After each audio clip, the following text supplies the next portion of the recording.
You ask Tiger to solve. This deals with linear equations with one unknown. The final result is x equals 23 over 16. Let's solve it step by step. Swap sides.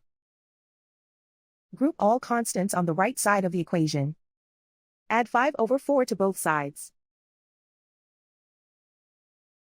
Group like terms. Combine the fractions. Combine the numerators. Reduce the zero numerator.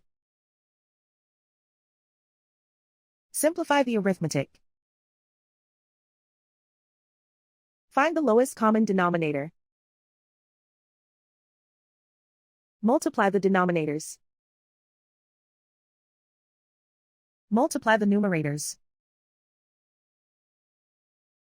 Combine the fractions. Combine the numerators. And so the final result is x equals 23 over 16.